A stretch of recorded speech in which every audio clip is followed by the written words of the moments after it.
भाग होते हैं, पौधे में 3 भाग होते हैं, एक जड़ होता है, बीच वाला तना होता है और ये पत्ती है। बाकी फल फूल भी होते हैं, फूल बाद में फल बन जाता है। मुख्यतः 3 भाग होते हैं, जड़, तना और पत्ती। जो जमीन के नीचे है वो जड़ है, जो जमीन के ऊपर ऊंचाई पर है मजबूत भाग क्या होता है, तना होता है।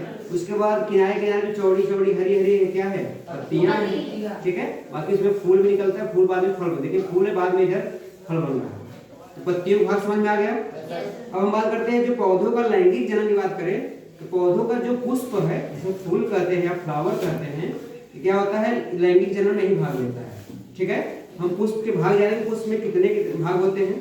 तो गुड़हल का पौधा पुष्प है, इसमें कितने भाग होते हैं। तो देखिए इसमें सबसे नीचे ध्यान दीजिएगा, कपास गुड़हल के देखेंगे ना, जो सबसे नीचे हरा हरा नहीं दिख रहा इधर, ये देखिए ये 5, इसकी संख्या कितना है, 5। इसे बोलते हैं कैलिक्स। क्या बोलते हैं, क्या बोलते हैं, कैलिक्स।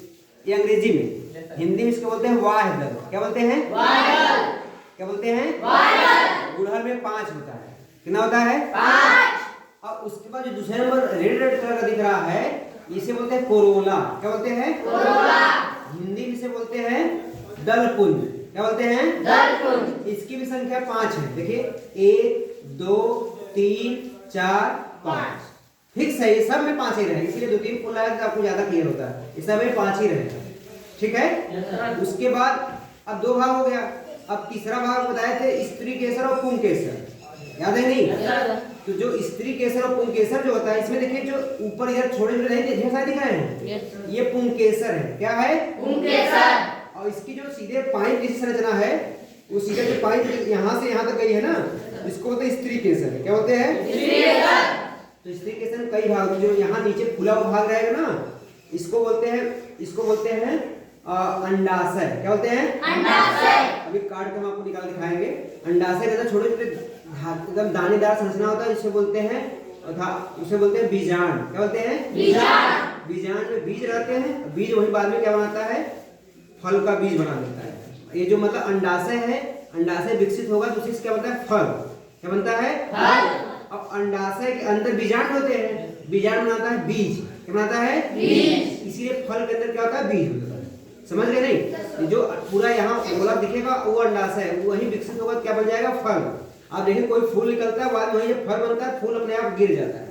इसका मतलब क्या, नीचे वाला भाग फल में कन्वर्ट हो जाता है, ऊपर वाला भाग धीरे धीरे क्या हट जाता है, तो वहाँ पूरा पूरा फल पक जाता है।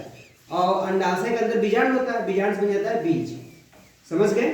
अब देखिए ये जो पुंकेसर बताए हैं, पुंकेसर में देखिए ऊपर एक उठा हुआ फूला हुआ संरचना दिख रहा है, उठा सब दिख रहा है नहीं?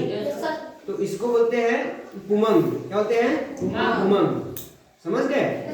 तो पुमंग में इस और ऊपर जो धागेदार होगा उसको एंथर बोलते हैं। क्या बोलते हैं, एंथर। और ऊपर जो है ये ऊपर कट गया है, इसमें 5 निकला रहेगा, ये क्या है, स्त्री केसर का ही भाग है, ठीक है। इसको जायान बोलते हैं। क्या बोलते हैं, जायान।